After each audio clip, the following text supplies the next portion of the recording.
네, 성탄의 주인은 바로 예수 그리스도이십니다.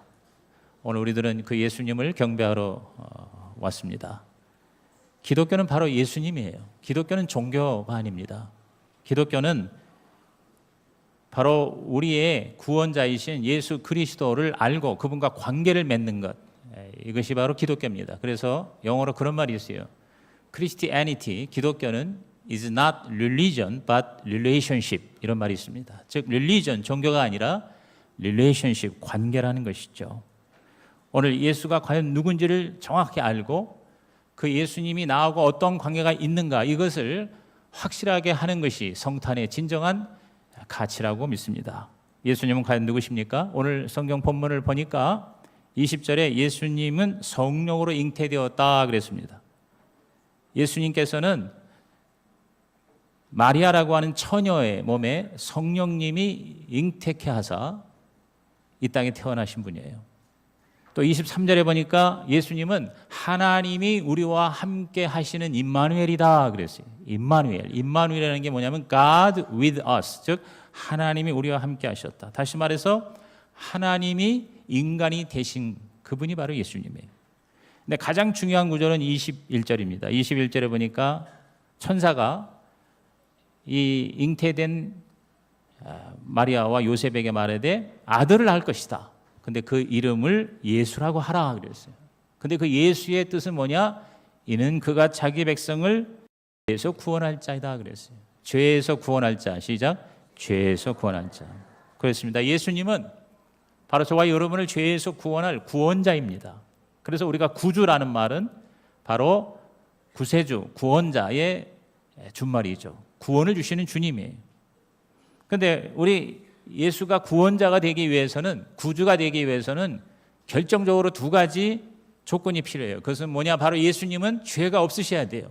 죄가 있는 분이 어떻게 죄인을 구원할 수 있습니까? 그렇기 때문에 예수님이 죄 없는 자로 이 땅에 태어나시기 위해서 동정녀로 잉태가 되어 나신 것이에요. 그래서 기독교에서 이 동정녀 탄생은 굉장히 중요합니다. 만약에 예수님이 죄인의 피를 받고 이 땅에 태어났다면 저와 여러분은 죄인을 구원할 수가 없는 거예요. 두 번째 조건이 있습니다. 그것은 바로 뭐냐? 예수 그리스도가 인간이 되셔야 돼요. 하나님으로서 우리를 구원하기 위해서 인간이 되신 것이에요. 제가 옛날에 어렸을 때 이 땅바닥에서 개미 가지고 굉장히 많이 놀았어요. 이 개미에게 이렇게 팔이나 비스켓 같은 거 이렇게 떨어 놓으면은 개미들이 와가지고 할렐루야 하면서 개미들이 막 자기 집에 가가지고 친구들을 막 데리고 와요. 이야, 기가 막히게 먹을 게 하늘에서 떨어졌다고. 그러면 막 개미들이 줄을 지어 와가지고 그 벌레라든가 비스켓이라든가 이런 거에 새까맣게 모여들잖아요.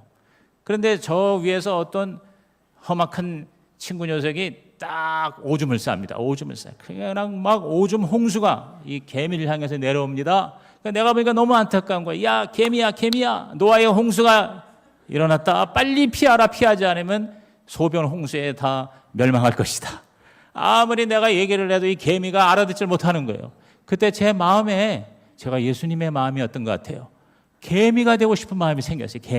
내가 개미가 돼서, 사람인 내가 개미가 돼서 그 개미한테 내려가서 개미의 말로 내가, 야, 너희들이 빨리 피하지 않으면 저 심술궂은 저 나쁜 친구가 오줌 싼 거에 너희들이 다 멸망할 거야 라고 내가 개미한테 기쁜 소식을 전하고 싶었어요. 이와 같습니다. 하나님이 우리 인간에게 구원의 길을 알리기 위해서 인간이 되신 것이 바로 예수님이신 것입니다. 그러면 그래서 동정녀와 이 임마누엘은 기독교의 거의 심볼이에요. 상징이에요. 예수 그리스도가 죄가 없는 동정녀로 태어나셨고 예수 그리스도가 인간이 되셨기 때문에 우리를 완전하게 구원하실 수가 있으셨던 거예요. 그럼 이 예수님이 어떻게 우리에게 구원자가 되실까? 예수님께서는 생전에 자기 자신에 대해서 아주 유명한 말씀을 하셨어요. 그러니까 우리가 딴 사람이 하는 얘기가 아니라 예수님이 직접 자신에 대해서 얘기한 것에 귀를 기울일 필요가 있어요. 그게 바로 요한복음 14장 6절의 말씀입니다. 우리 요한복음 14장 6절을 다 같이 큰 소리로 읽습니다. 시작. 예수께서 이르시되 내가 곧 길이요 진리요 생명이니 나로 말미암지 않고는 아버지께로 올 자가 없느니라 그랬어요. 자, 예수님께서 자기 자신에게 대해서 얘기를 내가 따라합시다. 길이요 진리요 생명이다 그랬어요. 첫째, 예수님은 길입니다. 예수님은 길이다. 시작. 예수님은 길이다. 예수님이 우리에게 길이 됨으로 구원자가 되신 거예요. 예수님은 유일한 길이에요. 여러분, 길이라는 게 뭘 의미할까요? 여러분, 길은 내가 어딜 가야 되는데 반드시 따라가야 할 하나의 수단과 방법이죠. 길이라는 말은 뭐냐면 우리 인생의 모든 문제를 해결하는 그런 유일한 방법이다 그 말이에요. 히브리서 10장 20절에 보니까 그 길은 우리를 위하여 휘장 가운데로 열어놓으신 새로운 살 길이요 휘장은 곧 그의 육체니라 그랬어요. 예수님이 그 육체가 십자가에서 찢기셨어요. 채찍질을 당하고 못질을 당해서 몸이 망가졌어요. 그 몸이 망가짐으로 말미암아 하나님과 인간 사이에 막힌 담이 무너진 거예요. 자기 몸을 찢음으로 휘장을 찢었어요. 그래서 예수님이 히브리서 기자가 휘장 가운데로 열어놓으신 살 길이다, 새로운 살 길이다 그랬어요. 커튼이 찢어짐으로 우리가 절대로 갈 수 없었던 그곳으로 가게 되는 길이 열린 거예요. 다시 말해서 인간은 스스로 절대로 하나님을, 신을 만날 수가 없어요. 인간이 종교를 만드는 이유가 뭐예요? 그 자기의 근원인 창조주, 신, 그를 만나기 위해서 인간이 종교를 만들었어요. 그런데 인간이 만든 종교는 사실상 인간이 만든 신이에요. 절대로 우리 스스로는 하나님께로 갈 수가 없었어요. 하나님이 우리에게 내려오셔야 했어요. 그게 바로 계시고, 계시의 하이라이트, 계시의 정점, 계시의 완성이 바로 예수 그리스도이신 것입니다. 예수 그리스도가 이 땅에 오셔서 하나님이 인간이 되셔서 인간을 위해서 자기 몸을 찢으셨어요. 죽으셨어요. 여러분, 기독교가 여러 종교 중에 하나가 아니라 종교로 말할 때 유일한 구원의 종교인 이유가 있어요. 그것은 바로 뭐냐면 어떠한 종교도 신이 인간을 위해서 죽은 종교가 없어요. 인간이 신을 위해서 제물로 드려진 것은 있어도 신이 인간을 위해서 제물이 되는 종교는 기독교밖에 없어요. 그게 바로 기독교의 유일무이성이에요. 여러 구원에 이르는 한 길이 아니에요. 여기서 내가 곧 길이요 진리요 생명이라 했을 때 영어로 말하면 I am the way, the truth, the life 이렇게 얘기했습니다. a way가 아니에요. 우리가 보통 중학교 공부할 때 영어 문법 할지 정관사와 부정관사 얘기하지 않습니까? 즉 부정관사인 a way가 아니에요. 여러 길 중에 하나가 아니라 정관사 the way예요. 더라는 게 뭡니까? 바로 그 길이에요. 바로 유일한 길이에요. 인간의 모든 문제, 인간의 최대의 문제는 죄입니다. 저주입니다. 사망입니다. 죄로 말미암아 하나님과 관계가 막혔습니다. 하나님께로 갈 수가 없습니다. 그 갈 수 없는 그 길을 열어놓으신 분이 바로 예수님이신 것이에요. 그 죄의 결과 인간은 저주를 받았어요. 너무 많은 문제가 많아요. 인간은 인간답게 살지 못해요. 인간답게 살 수 있는 길이 없어서 괴로워해요. 그런데 예수님께서 바로 그 저주를 멸하셔서 가장 인간답게 살 수 있는 길을 열어놓으신 것입니다. 그 죄로 말미암아 인간은 결국 뭐예요? 인간의 최대의 문제가 뭡니까? 죽음의 문제입니다. 죽음의 문제예요. 이 죽음을 해결하는 길이 없어요. 죽음을 이길 수 있는 방법이 없어요. 그런데 예수께서 그 죽음을 이기신 것입니다. 우리를 위해서 대신 죽으셨고 그리고 다시 부활하심으로 사망의 권세를 깨뜨리시고 이기신 그 예수 그리스도, 그분이 오늘 이 성탄절의 주인이 되시는 것이에요. 오늘 그 예수를 만나는 저와 여러분 되시기를 주의 이름으로 축원합니다. 이 세상에는 모든 위대한 성인과 그리고 교주들이 내가 바로 길이라고 얘기한 자가 없어요. 그 길을 안내하려고 애쓰는 구도자였고 안내자였을 뿐입니다. 공자가 말했습니다. 아침에 길을 찾을 수 있다면 저녁에 죽어도 좋다고 그랬어요. 그것은 무슨 말합니까? 공자가 위대한 성인이지만 그러나 공자는 길이 아니에요. 길을 찾으려고 애를 쓰는 인간에 불과한 거예요. 석가모니가, 불교의 교주인 석가모니가 뭐라고 그랬습니까? 길을 찾기 위해서 가출을 한 거예요. 그래서 수십 년 동안 헤맸어요. 방황을 했어요. 자기가 길이라고 얘기하지 않았어요. 그런데 예수께서는 내가 길이라고 그랬어요. 굉장히 교만하고 어떻게 보면 굉장히 미친 것 같은 그런 말을 하세요. 둘 중에 하나예요. 미쳤거나 거짓말이거나 아니면 진짜거나 둘 중에 하나예요. 그런데 예수님께서는 내가 바로 길이다 그랬어요. 여러분, 길이 없다면 아무리 좋은 곳이라도 갈 수가 없어요. 천국이 있을지라도 천국에 가는 길이 없으면 천국에 갈 수가 없어요. 제가 이 길을 잃어버려가지고 아주 고생한 경험이 있습니다. 미국에서 뉴욕을 갔다가 코네티컷이라고 하는 우리 그곳으로 가야 되는데, 친구 차를 빌려서 뉴욕에 갔다가 일을 보고 코네티컷으로 올라가는데, 그 올라가는 길에 길을 잘못 들어서 롱 아일랜드로 빠지게 된 거예요. 밤새도록 달리는데 이상하게 안 나오는 거예요. 지금 같은 이렇게 내비게이션이 없었기 때문에, 또 지도도 제대로 볼 줄 모르고, 또 자존심에 옆에 가족을 태우고서는 이 남자들은요, 이 좀처럼 물어보질 않으려고 합니다. 그냥 끝까지 가다가 나중에 돌아올지언정 내려서 누구한테 물어보거나 그럴 마음들이 별로 들질 않아요.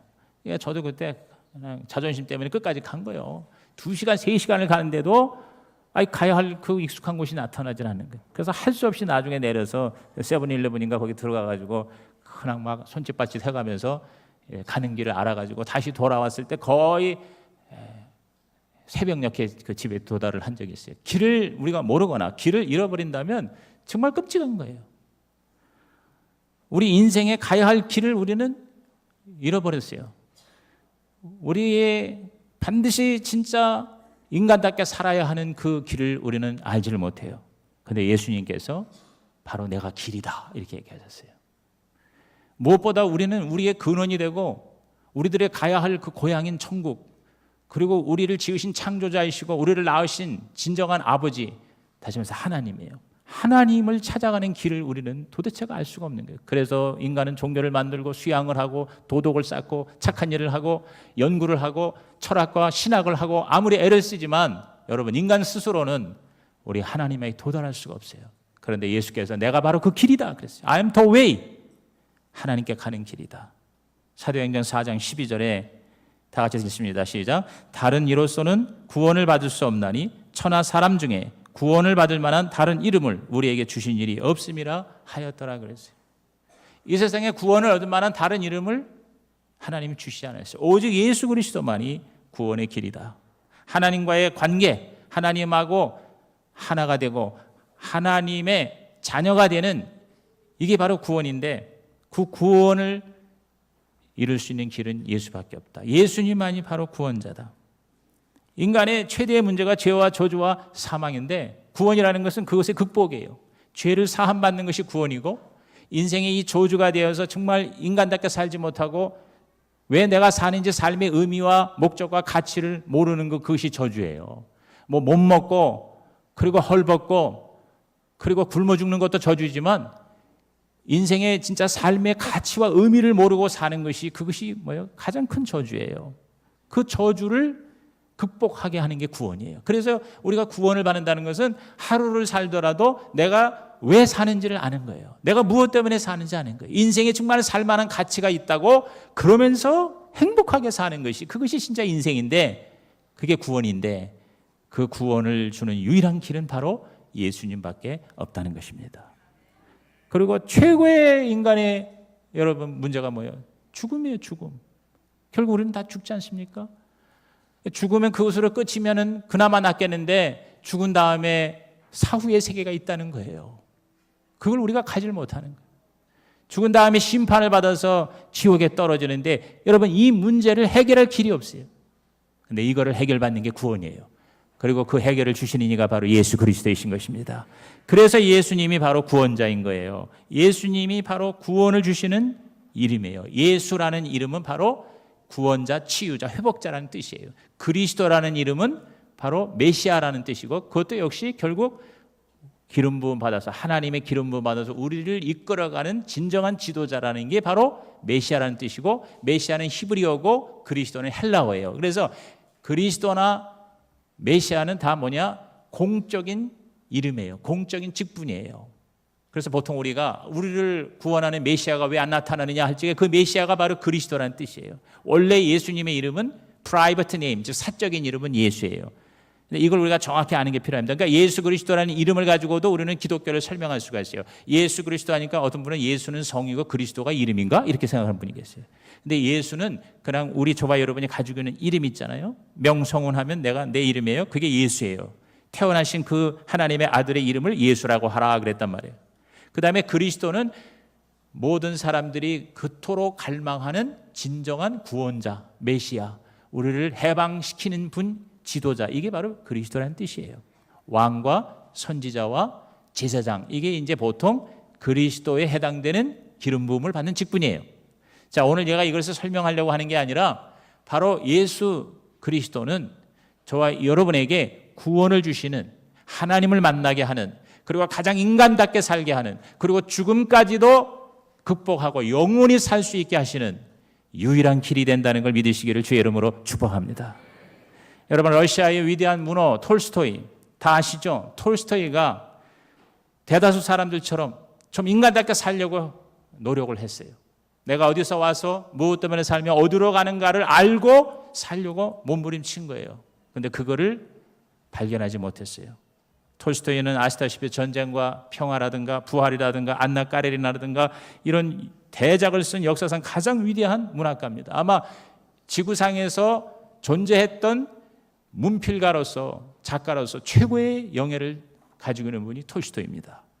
그런 1879년 고백이라는 책에서 인생의 의미와 삶의 목적을 추구해오고 탐구한 자기의 스토리를 이야기합니다. 톨스토이는 사실 러시아가 그 정교회라서 기독교 문화이지 않습니까? 그런데도 기독교에 대해서 굉장한 반감을 가지고 성장을 했어요. 대학을 졸업한 후에 그는 인생에서 얻을 수 있는 최대한의 쾌락을 얻고자 몸부림쳤습니다. 모스크바의 사교계에 진출해서 술과 여자와 도박에 미쳤고 방탕한 생활에 빠졌습니다. 그런 것들이 다 그의 문학의 하나의 재료가 됐겠죠. 그러나 그는 진정한 만족과 행복을 누리지 못했습니다. 그 톨스토이는 돈 버는 일에 야망을 품었습니다. 유산과 책을 쓰고 받은 인세로 수많은 돈을 벌었습니다. 그러나 그것 역시 그를 만족시키지 못했어요.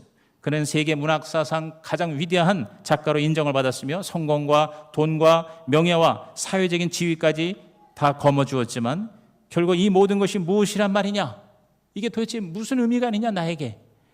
이러한 허무함에 부딪히고 그 해답을 얻지 못합니다. 마지막으로 그는 가정에 큰 기대를 걸었습니다. 1862년 결혼해서 상냥하고 사랑스러운 아내를 통해서 자그마치 13명의 자녀를 낳았어요. 여러분, 톨스토이가 13명의 자녀를 낳았어요. 아브라함보다 더 자녀가 많은 것 같아요. 그러나 그 가족들도 오히려 톨스토이에게는 인생의 의미를 올바로 찾는 데 방해거리만 되었다고 고백합니다. 톨스토이는 죽음이 나를 기다리고 있으며 그 죽음을 피할 수 없다는 사실조차 소멸시키지 못하는 내 삶에 과연 무슨 의미가 있는 것인가? 열심히 살고 애쓰고 그냥 잘 살겠다고 몸부림치고 돈도 벌어보고 쾌락도 명예도 다 취해보지만 이것이 결국은 죽음으로 순식간에 끝난다는 이 허무함에 몸부림을 치는 거예요. 그러다가 이 질문에 답을 얻지 못한 채 자살까지도 시도를 하려고 했었어요. 그는 그 해답을 찾기 위해서 과학과 철학의 귀를 기울이기도 했습니다. 나는 왜 사는가라는 질문에 대해서 그가 찾을 수 있었던 유일한 해답은 무한한 공간과 무한한 시간 속에서 무한히 작은 입자들이 복잡하게 변하고 있다는 추상적인 그러한 고백에 불과한 것이었습니다. 그래서 톨스토이는 나는 과연 어디서 와서 무엇 때문에 살며 어디로 가는가라는 인생의 가장 궁극적인 이 질문, 이거와 정면으로 맞닥뜨려서 이것을 해결하려고 노력하는 사람조차 별로 없다는 것에 실망하고 절망을 했던 거예요. 그러던 그가 어느 날 러시아의 농부들을 만나게 됩니다. 예수를 잘 믿고 비록 고단한 가난한 삶을 살지만 정말 행복한 삶을 누리는 그 러시아 농부들과의 만남을 통해서 그는 예수 그리스도를 발견합니다. 그리고 궁극적인 문제의 답을 길을 바로 예수 안에서 찾게 돼요. 그래서 그는 나의 종교라는 글에서 이렇게 고백합니다. 5년 전 내게 믿음이 생겼다. 나는 예수의 가르침을 믿었다. 나의 모든 생활이 갑작스러운 변화를 일으키게 되었다. 나는 전에 바라던 것을 바라지 않게 되었고 전에 원치 않았던 것을 원하게 되었다. 전에 옳다고 생각하던 일이 그릇된 것이 되고 과거에 옳지 않다고 생각했던 것이 옳은 일이 되었다. 나의 생활과 욕망은 완전히 뒤바뀌었다. 선과 악은 서로 그 의미를 바꾸었다. 이렇게 얘기하면서 그는 그때부터요, 자기가 쓰던 모든 그 명작들을 다 쓰레기통에 버리고 죽을 때까지 그는 그 예수 그리스도가 인생의 길이 된다는 것에 대한 좋은 글과 우화와 아름다운 작품들을 남겼어요. 그래서 우리 크리스천들이 가장 읽기에 좋은 책들이 톨스토이의 인생이란 무엇인가, 인생은 무엇으로 사는가, 이런 책들이 우리에게 굉장한 신선한 하나님의 계시를 전달하고 있는 것입니다. 여러분, 예수 그리스도가 바로 잃어버린 세계, 우리가 가야 하는 그 세상에 들어가는 유일한 길이다. 이것을 여러분이 인정하고 깨닫고, 그래서 여러분이 바로 그 길을 찾으시기를 주님의 이름으로 축복합니다. 여러분, 톨스토이 얘기 나왔는데 한 사람 더 얘기할게요. 해밍웨이라고 여러분 잘 아시죠? 저도 해밍웨이 문학을 했기 때문에 책을 많이 읽었고, 정말 무교 자리거라든가 누구를 위하여 종을 울리나라든가 이런 것들이 다 영화로 되어 있고, 그리고 그 영화의 주인공 중에 제가 제일 좋아하는 여배우가 바로 잉그리드 버그만이라는 사람이에요. 내가 잉그리드 버그만을 너무 좋아해가지고 우리 집사람한테 많이 내가 진짜 시달림을 받기도 했어요. 근데 그 위대한 작가 이 해밍웨이도 톨스토이 못지않게 허무하며 몸부림쳤어요. 근데 톨스토이와 달리 이 해밍웨이는 예수 그리스도를 길로서 찾지 못했어요. 그는 알코올 중독자가 되었고 술을 마시면서 주기도문을 이렇게 패러디한 적도 있어요. 하늘에 계신 허무한 우리 아버지시여, 아버지의 이름이 허무하게 빛나시며 그 나라가 허무하게 임하시며 아버지의 뜻을 하늘에서와 같이 땅에서도 허무하게 이루소서. 우리를 허무한 유혹에 빠지지 않게 하시고 허무한 악에서 허무한 우리를 구하소서. 허무한 주의 이름으로 허무하게 기도합니다. 아멘. 그렇게 얘기했어요. 이 허무는 해밍웨이 작품의 공통적인 주제예요. 일생 동안 해밍웨이는 3번을 이혼하고 새로 결혼했지만 그는 자신의 소설처럼 허무한 인생과 허무한 고독 속에서 마침내 1961년 7월 사냥총을 입에다 물고 스스로 방아쇠를 당김으로 여러분 자살하고 말았어요. 여러분, 오늘도 이 땅에서 이 허무함 때문에 인생의 길을 찾지 못하게, 살아갈 방법을 찾지 못하고, 그래서 스스로 목숨을 끊는 사람이 이 땅에만도 하루에 50명입니다. 1년에 15,000명이에요. 매일매일 스스로 인생은 길을 찾지 못한 채 목숨을 끊어요. 근데 너무나도 다행스러운 것은 바로 저와 여러분을 구원하는 길이 예수 그리스도가 되신다는 것입니다. 갈라디아서 2장 16절 우리 한번 다 같이 큰 소리로 읽습니다. 시작. 사람이 의롭게 되는 것은 율법의 행위로 말미암음이 아니요 오직 예수 그리스도를 믿음으로 말미암는 줄 알므로 우리도 그리스도 예수를 믿나니 이는 우리가 율법의 행위로서가 아니고 그리스도를 믿음으로써 의롭다함을 얻으려 함이라. 율법의 행위로서는 의롭다함을 얻을 육체가 없느니라. 아무리 우리가 노력해도 내가 의로울 수가 없어요. 죄에서 자유로울 수가 없어요. 그런데 예수가 죄에서 우리를 구원하는 길이 되신다고 하는 사실이에요. 이것을 깨닫고 오늘 이 예배 때 나오신 여러분 진심으로 축하드리고, 여러분이야말로 진짜 하나님의 사랑을 가장 확실히 받은 최고의 성공자인 줄 믿으시길 바랍니다. 두 번째로 예수님은 내가 길이요, 그 다음에 뭐냐면 내가 진리요 그랬어요. 예수님은 진리다. 시작. 예수님은 진리다. 여러분, 우리 인생에서 참으로 힘든 게 뭐냐면 진리를 우리들이 모른다는 거예요. 진리를 알지 못하기 때문에 우리는 너무나도 자유롭지가 못합니다. 그렇죠? 개인적으로나 사회적으로나 우리는 진리를 추구하게 돼서 인간은 밥만 먹고 살지 못해요. 인간은 개나 돼지가 아니에요. 인간은 진리를 깨닫고 진리대로 사는 것이 진짜 인생인 것을 어렴풋이나마 알고 있어요. 요한복음 8장 32절에 진리를 알지니 진리가 너희를 자유롭게 하리라 그랬어요. 근데 그 진리가 없는 거예요. 비진리로, 거짓으로, 불확실함으로, 무지함으로 여러분 인생은 고통을 당하는 거예요. 올바른 것에, 다시 말해서 진리에 충성하고 신실해야 인간은 가장 행복자가 되고 성공자가 되지 않습니까? 오늘 얼마나 많은 사람들이 진리가 아닌 것에, 옳지 않은 것에 신실함으로, 그 옳지 않은 것에 대한 믿음으로 말미암아 자기도 망하게 하고 수많은 사람을 망하게 합니까? 예를 들어서 아돌프 히틀러. 여러분, 히틀러는 진리가 아닌 것에 목숨을 걸었어요. 게르만 민족이 세계를 정복해야 이 세상이 유토피아가 된다 그랬어요. 게르만 민족이 가장 위대한 민족이라는 거예요. 그리고 유대인들이 이 게르만 민족의 최고의 적이라는 거예요. 여러분, 이건 비진리죠. 이것은 꼭 뭐 성경을 들먹거리지 않더라도 역사적으로 이것은 잘못된 비진리임을 우리는 다 알고 있어요. 거기에 여러분 히틀러는 모든 걸 걸은 거예요. 그 결과 어떻게 했어요? 수많은 사람이 죽었어요. 2차 대전으로 말미암아 죽은 사람이 여러분 얼마나 많습니까? 한 5천만 명이 여러분 그 전쟁으로 죽었어요. 그리고 유대인만 보통 600만 명을 학살했다고 그러지만 실제로 1180만, 1200만 명의 유대인들이 여러분 히틀러 때문에 비참하게 죽었어요. 그 10년 채 안 되는 그 기간 동안에. 이렇게 여러분 비진리가 무서운 거예요. 오늘날 수많은 비진리, 많은 잘못된 종교, 이단 교주들도 여러분 그 비진리에 대한 신시성 때문에 수많은 사람을 지옥으로 보내고 있지 않습니까? 얼마나 사람들이요 아무것도 아닌 것에 목숨을 거는지 몰라요. 그 목숨을 건다는 게 그게 뭐예요? 그게 바로 믿음이에요. 믿음. 그래서 그것 때문에 인생이 망가지는 거예요. 국가가 망가지는 거예요. 여러분 요새 이 극단적 이슬람 교도들 IS라 이들이 테러리스트들이요 여러분 그들이요 엄청나게 우리보다 믿음이 큽니다. 얼마나 여러분 우리보다 믿음이 센지 자살 특공대 눈 하나 깜짝 안 하고 들어갑니다. 자기들이 이 일을 하면 나중에 천국에 가가지고 17명의 기가 막혀 아름다운 아리따운 여자들을 와이프로 누리고 여러분 영생을 누린다고 이런 잘못된 비진리의 신심을 가지고 그거에 뭐예요? 전적인 믿음을 가지고 목숨을 걸고 그래서 이 세상을 망가뜨리는 거예요. 개인적으로도 우리들은요 진리에 옳은 것에 최선을 다할 때 그게 진짜 성공이고 그것이 행복이라는 것을 우리는 인정하지 않습니까? 성공이라는 게 뭐예요? 성공이라는 거는요 남을 다 그냥 사기치고 남을 다 죽이면서까지 내가 돈 많이 벌고 내가 높은 자리에 오르는 게 성공이 아니지 않습니까? 성공이라는 것은 옳은 것에 신실한 것이 성공이에요. 진리에 믿음을 가지고 그 진리를 따라 사는 것이 성공인 줄로 믿습니다. 여러분 동의하시죠? 근데 문제는 그 진리를 우리가 알지 못한다는 거예요. 진짜 진리가 뭐냐 과연? 고린도후서 13장 8절에 우리는 진리를 거슬러 아무것도 할 수 없고 그랬어요. 진리를 거슬러 아무것도 할 수 없어요. 지금 이 비진리가 세상을 지배할 때가 있었으나 여러분 그것은 결코 인정받지 못하죠. 오래가지 못하죠. 역사가 심판한다고 그러잖아요. 사실은 하나님이 심판하는 거예요. 여러분 하나님이요 진리가 아닌 모든 것에 심판을 합니다. 사탄은 진리가 아닙니다. 거짓말 진리가 아닙니다.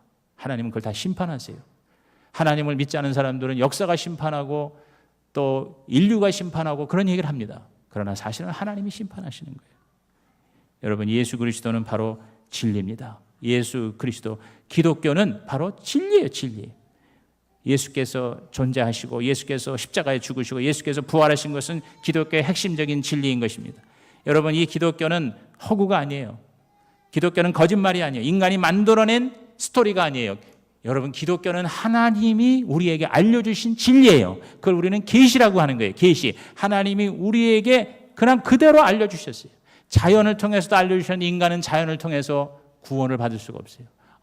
대단한 대자연을 통해서 뭔가 위험을 느끼고 신성을 느끼고 이 대자연의 품에 안기면 뭔가 안식을 누리고 내가 치유가 되고 회복이 될 거라고 생각해서 사람들이 여행을 하고 자연을 찾아가지만 그러나 그 자연이 우리들을 여러분 구원할 수 있습니까?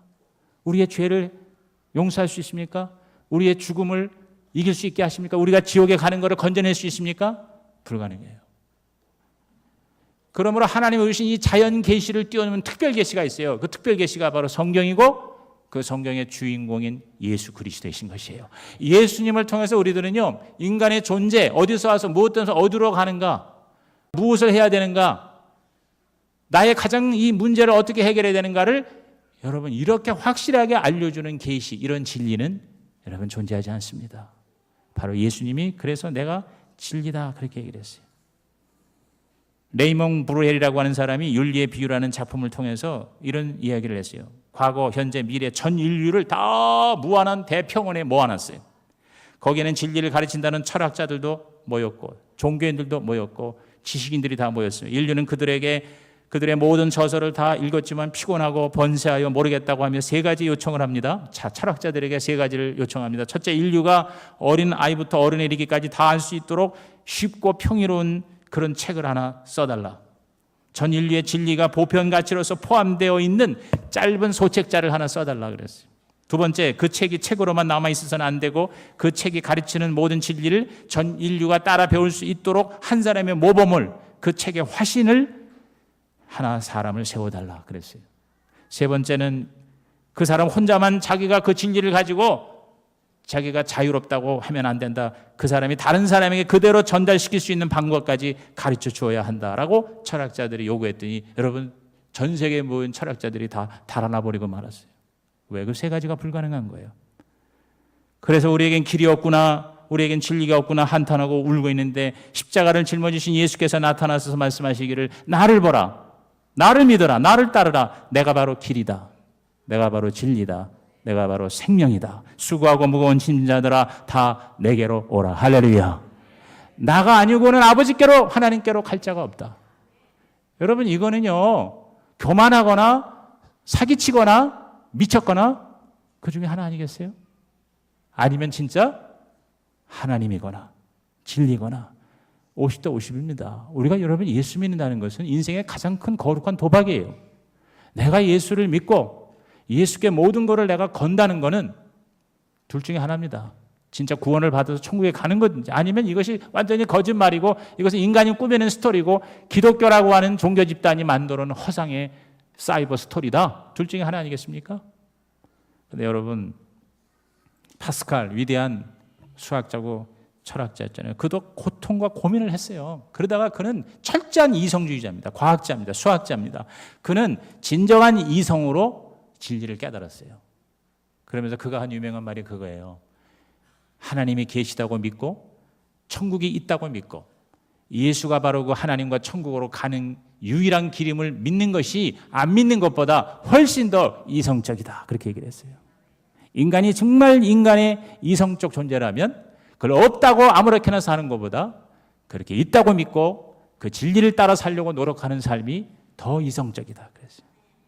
아주 그냥 무조건 우리가 믿는다고 그러면 맹신적이고 비이성적이고 비논리적이고 그렇게 하기 쉽지 않습니까? 그런데 그는 오히려 뒤집어서 그렇게 복음을 소개했어요. 그리고 자기가 거기서 참 자유를 찾았어요. 그래서 파스칼은 그 방세를 통해서 하나님의 음성을 들은 거예요. 오늘 저와 여러분도 진리가 되시는 예수를 진짜 만나서 저와 여러분의 삶이 잠깐 살다 가더라도 헛된 삶이 아니라 영원한 하나님의 진리를 따라서 사는 진정한 성공 행복이 되시기를 주님의 이름으로 축원합니다. 여러분 우리가 이 예수를 진리로 만나면요 그 진리와 대화를 할 수 있어요. 여러분이 섹스피어하고 대화를 할 수 있습니까? 불가능해요. 섹스피어는 이 세상을 떠났어요. 그러나 예수님은 진리는 항상 우리와 함께 하시는 거예요. 예수님은 부활하셨어요. 예수님은 지금도 살아 역사하세요. 여러분 2000년 전에 유대 땅에 계셨던 예수님은 그때 한 공간 한 시간 속에서 계시다가 사라지신 분이 아니라 그분은요 하나님이시기 때문에 부활하셨기 때문에 성령을 통해서 오늘 우리와 24시간 함께 하셔서 우리가 호흡하듯이 우리는 진리와 함께 살고 진리를 우리는 호흡할 수가 있는 것이에요. 그렇기 때문에 여러분이 오늘 이 자리에 모이신 줄로 믿습니다. 마지막 세 번째로 예수께서는 내가 곧 길이요 진리요 그 다음에 뭐라고 했어요? 생명이라고 그랬어요. 예수님은 생명이다. 시작. 예수님은 생명이다. 여러분 생명이라는 게 뭡니까? 생명이라는 게 여러 가지로 설명이 되는데 육체적인 호흡이 생명이죠. 육체적으로 우리가 호흡을 해요. 이거 끊어지면 죽는 거예요. 근데 그것이 생명이지만 생명의 전부는 아니에요. 생명이라는 것은 그러한 푸시케라는 말과 함께 바이오스라는 말이 있어요. 여러분 바이오 리듬이라는 게 있잖아요. 바이오라는 게 뭐냐면 에너제틱한 다이내믹한 움직임이 바로 바이오예요. 그러니까 우리가 그냥 숨만 쉬고 중환자실에서 여기 코에다 끼고 그러는 걸 보고 이야 생명이 넘친다 그럽니까? 저 다 죽었네 그러죠. 생명이라는 건 뭐냐? 여러분 비오스라는 건 뭐냐? 바로 이 역동적인 움직임이에요. 움직임. 그러니까 막 열정을 가지고 그리고 움직이고 뭔가를 추구하고 그리고 뛰어다니고 이게 생명이 있는 거예요. 그러니까 젊은이들이요 생명이 넘치는 거예요. 노인들은 가만히 앉아 있잖아요. 생명이 다 끊어지기 시작하는 거예요 이제. 근데 진짜 생명이 뭐냐? 그게 바로 조에라고 하는 단어예요. 헬라어로 따라합시다. 조에. 이 조에라는 단어가 뭐냐면 바로 신성과의 만남이에요. 진짜 생명이라는 것은 하나님의 생명의 근원이신 하나님의 그 본질, 하나님의 형상, 하나님의 이미지 이거하고 접촉하는 거예요. 그게 하나가 되는 게 관계예요. 관계.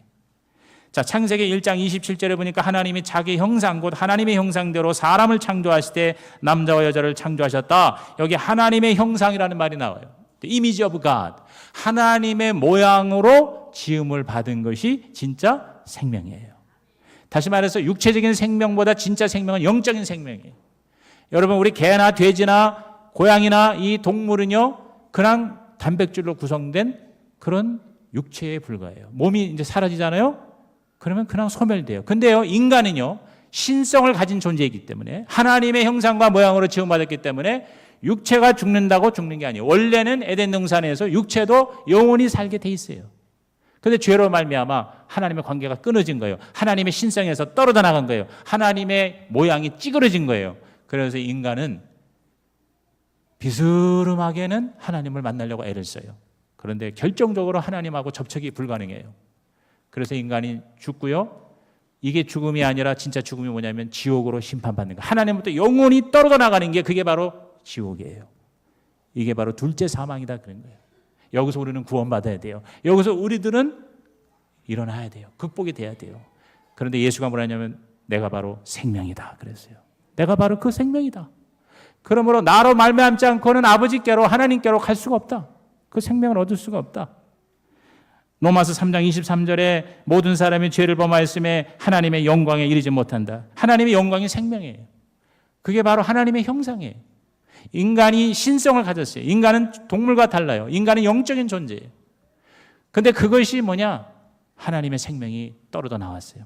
계속 공급받아야 되는데 여러분, 우리는 충전돼야 돼요. 하나님께 충전돼야만 사는 존재예요. 그런데 충전이 끊어졌어요.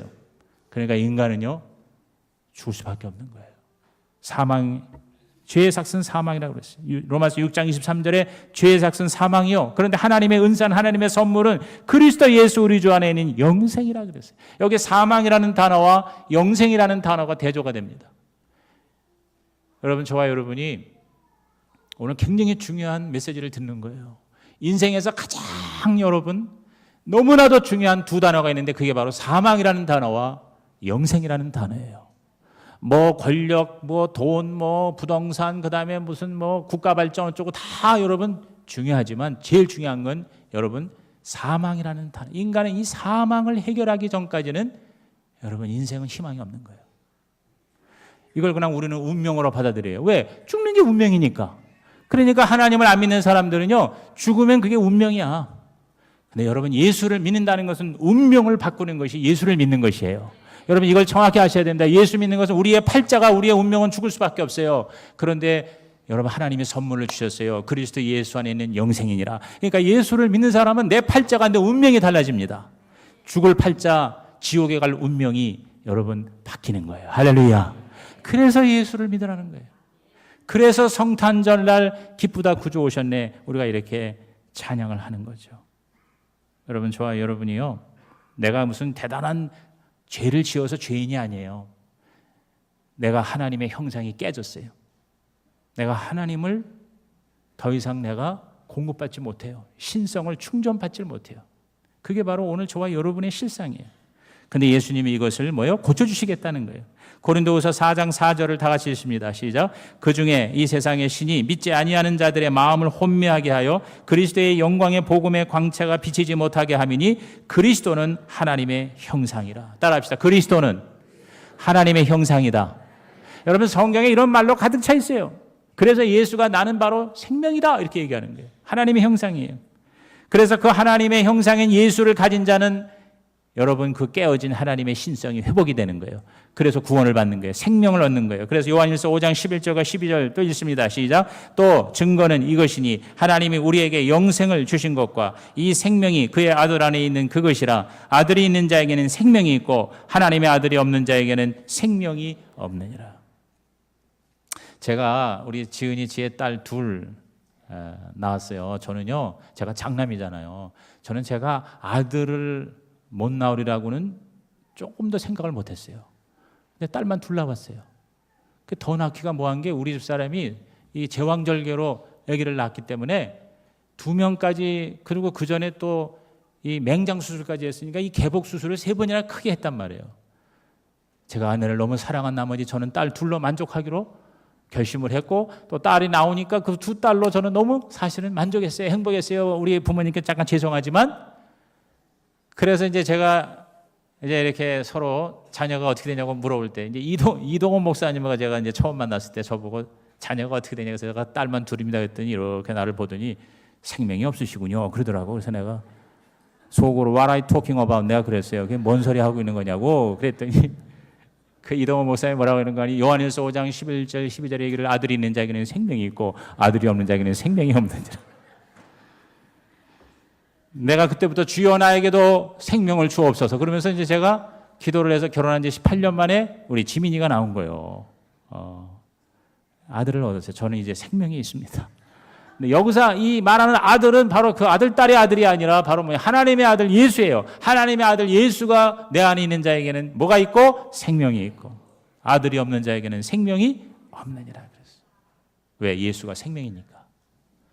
예수가 바로 하나님의 아들이요 하나님이요 하나님의 형상과 모양 전혀 데미지를 받지 않은 하나님의 온전한 영광이기 때문에 그 예수를 가진 자는 하나님께 다시 충전이 되기 시작하는 거예요.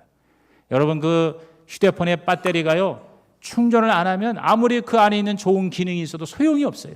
인간이 아무리 위대하게 창조되었을지라도 하나님에게 충전이 되지 않으면 여러분 인간은 무용지물이에요. 그러면 우리가 예배를 드리는 것은 충전을 받는 것입니다.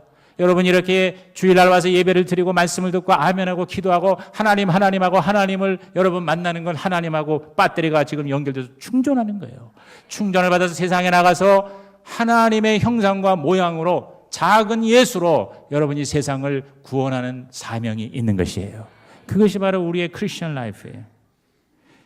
예수께서 여러분 결정적으로 저와 여러분을 위해서 대신 죽으심으로 우리를 구원하신 거예요. 요한복음 11장 25절에 예수께서 이르시되 나는 부활이요 생명이니 나를 믿는 자는 뭐예요? 죽어도 살겠고 살아서 나를 믿는 자는 영원히 죽지 아니하리라. 제가 마지막으로 이야기 하나 하고 말씀을 마치겠습니다.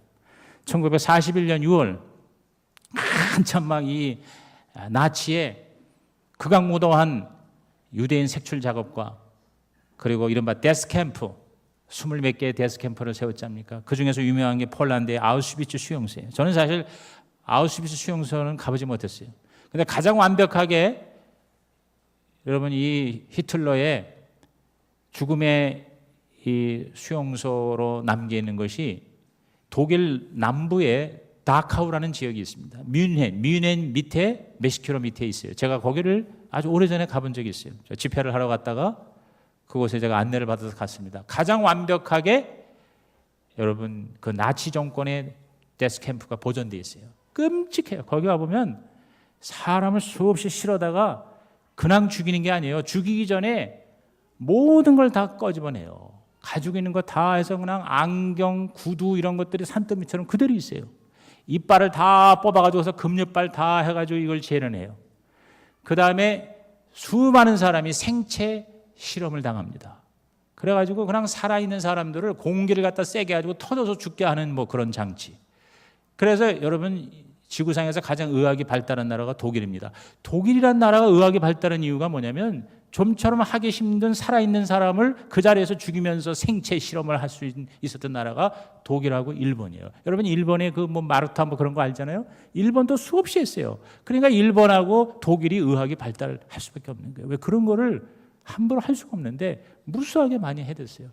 그래가지고 다 빨개 벗겨가지고서 한 곳에 몰아넣으면 거기에 이렇게 위에 샤워 시설이 되는 거예요. 이거 샤워하러 들어간다고 해놓고 거기서부터 뭐요? 죽음의 가스가 내려와서 그 자리에서 다 죽게 만드는 거죠.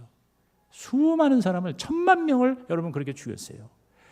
제가 그 다카우 수용소에 가서 인간이요 잘못된 확신을 가지면 이렇게 무서운 비극을 만들어낼 수가 있는 거예요. 여러분 북한이 그런 나라입니다.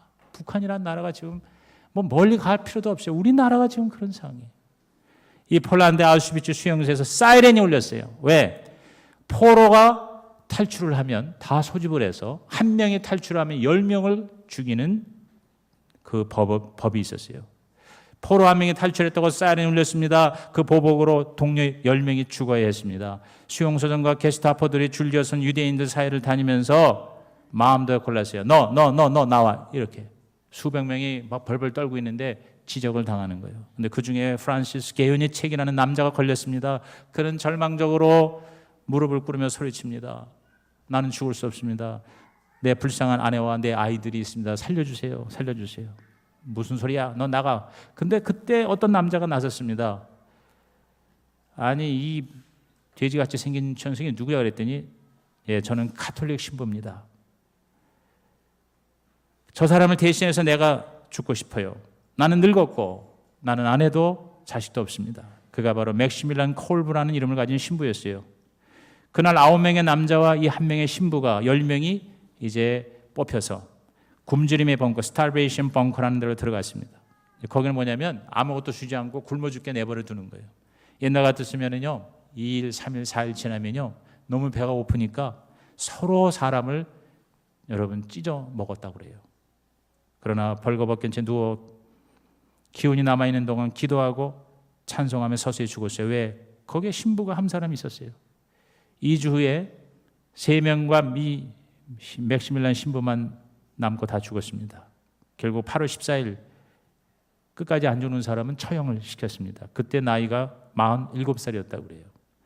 전쟁이 끝난 지 40년이 지난 1982년 10월 10일 로마의 성 베드로 광장에서 이 맥시밀란 신부의 장례식이 정식으로 거행이 되었습니다. 약 20만 명 가까운 사람들이 참석했어요. 그중에 그 참석자 중에 이 신부 때문에 살아남은 이 프란시스 게오니책, 그의 아내, 그의 자녀들, 그의 손자, 그의 증손자들 수십 명이 함께 자리를 했습니다. 여러분, 한 사람 때문에 수십 명의 사람이 살아난 거예요. 교황이 맥시밀란 신부의 죽음에 대해서 이렇게 말했답니다. 이것은 인간 안에 존재하는 모든 증오와 경멸에 대한 승리입니다. 예수 그리스도께서 이루신 승리와 같은 승리입니다. 그랬어요. 여러분, 예수님이 이 땅에 오셔서 죽으셨잖아요. 사실 예수님은 오늘 탄생하신 것은 죽으러 오신 거예요. 예수님이 십자가에 죽으신 이 죽음은 이 맥시밀란 신부의 죽음보다도 훨씬 더 놀랍고 위대한 것입니다. 왜냐하면 이 신부는 단지 한 사람을 위해서 자기가 대신 죽었지만 예수 그리스도는 모든 인류를, 저와 여러분을 위해서 죽으셨다고 하는 것입니다. 그 예수님께서는 죽으신 것으로 끝나는 게 아니라 다시 부활하셔서 오늘 저와 여러분의 죽음을 영원히 물리치시고 우리가 지옥에 가는 둘째 죽음까지도 면제시켜 주신 것이죠. 영생이란 바로 그 예수님을 아는 것입니다. 그 예수님을 아는 것이에요. 마지막 요한복음 17장 3절입니다. 시작. 영생은 곧 유일하신 참 하나님과 그가 보내신 자 예수 그리스도를 아는 것이다. 자막 좀 올려주세요. 우리 다시 이걸 읽어봅니다. 요한복음 17장 3절입니다. 한번 따라합시다. 영생은, 다 같이 읽습니다. 시작. 영생은 곧 유일하신 참 하나님과 그가 보내신 자 예수 그리스도를 아는 것이다. 오늘 저는 우리 교인들이 대부분이지만 오늘 혹시 처음 오신 분도 계실 것입니다.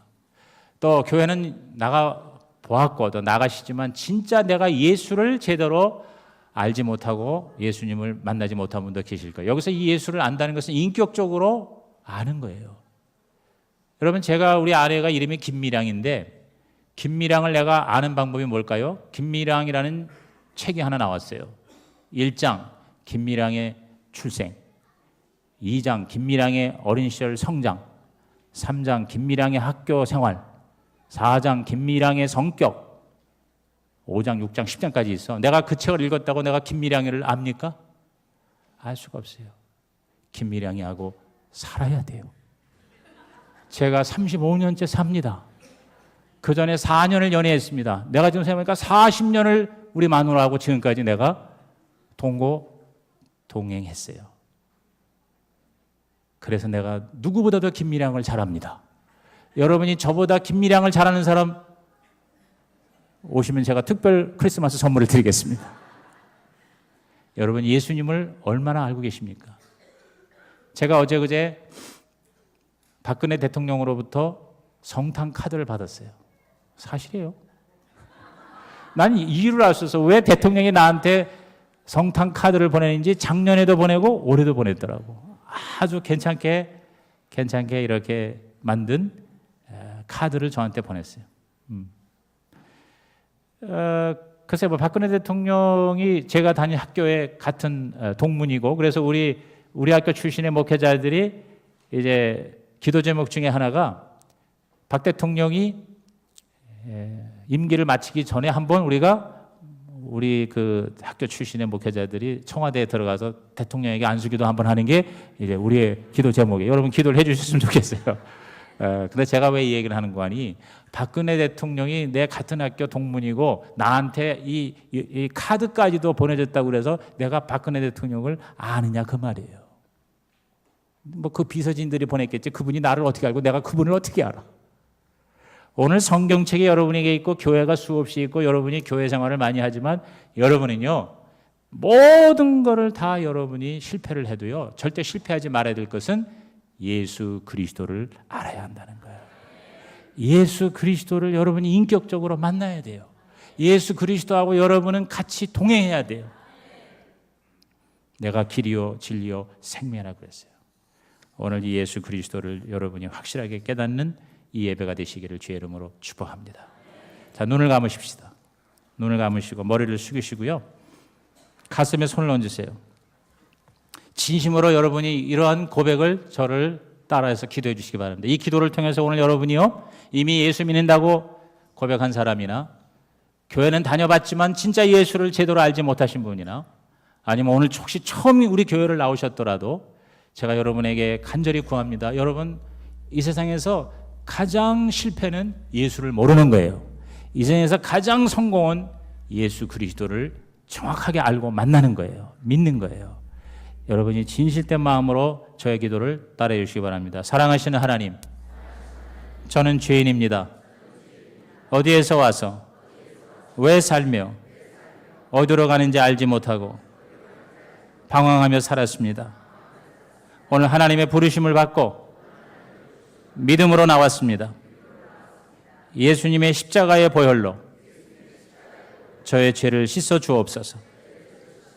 저를 위해 죽으시고 저를 위해 부활하신 예수님을 제 구주로 모셔드립니다. 지금부터 영원까지 주님과 함께 살겠습니다. 하나님은 내 아버지가 되셨습니다. 예수님은 나의 구원자가 되셨습니다. 저는 하나님의 자녀가 되었습니다. 저를 구원해 주시니 감사합니다. 예수님의 이름으로 기도합니다. 아멘.